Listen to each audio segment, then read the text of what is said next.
go to urinate, for example, you sometimes see the blood coming out from urine. This is also one of the consequences of schistosomiasis. So that's why it's also important for us to look at that, and that's why we are deworming to prevent these children from the. And then if you look at the hookworm also, they also have the same characteristics. They have hooks on their head, and that those hooks they click on the intestinal wall, and in doing that they also feed through the intestinal wall and also perforate the intestinal wall, and in that case the child will have for the sort of blood also coming out from excreta, and you can see, if you see that, and the child will be panic.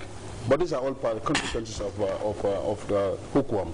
When you come to the roundworm, they don't grow as bacteria and virus, which will be millions when they enter into the body, but they can grow as adult larvae, for example. The larvae will be in the body and they grow as adults. And as they grow, if something like if you have something in your stomach, this material, thing on growing, what will happen? The stomach size will be increased, and then your food consumption will be reduced, in the sense that what you want to eat, you may like to eat, you become anorexic.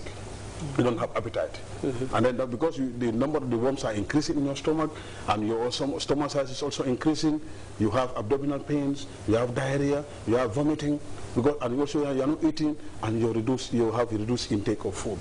You don't have appetite for food, because that means you don't have much more interest and appetite to eat food. And what will happen to the child if the child doesn't eat? The child have diarrhea, abdominal pain, and also sometimes standing inside in heavy infestations. You see these children sitting down, and the worms are coming out from the body, and then it comes through the anus. And in that, so when some of the worms, they will not come out, but they will be around the anus. And when the children are in classroom, for example, they'll be scratching. Imagine teachers standing and teaching. These children will be busy scratching their back because it is itchy. So that's why we call it tratura.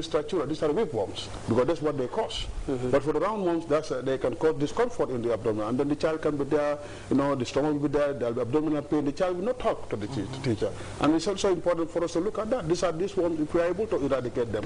And the only way, and the most cost-effective way, is to do the deworming. And that's why we are embarking on this exercise. The education is doing this in collaboration with the Ministry of Health. There are so many strategies.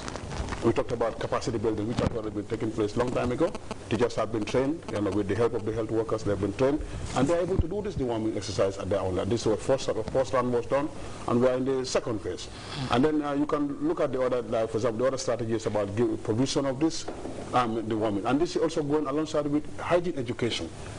We're also doing this together with the Ministry of Education and Health, collaborating very well, and together with NANA, and they're doing hygiene education in schools.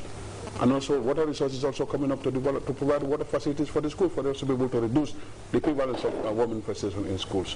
And this is why we are embarking on this exercise somewhere. Thank you very much, Mr. Njai. Grace Njai, you are from the FAO. Can you tell us some of the WFP? You are from the World Food Program. Can you tell us the educational benefits of, let's say, the deworming exercise? The educational benefit can be tied to the objectives of the school feeding program, with the provision of adequate deworming tablets, improved sanitation, aggressive health education, and healthy lifestyle. Children are healthy and well, they can perform better. And with the added incentive of the school meals, children come to school, enrollment increases,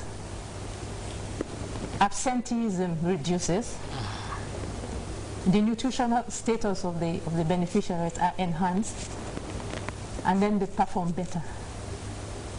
What we try to do is to feed the mind and not the worms. Because if the children are infested with worms, they cannot, their nutritional status is also affected. So these are some of the educational benefits of deworming, proper deworming.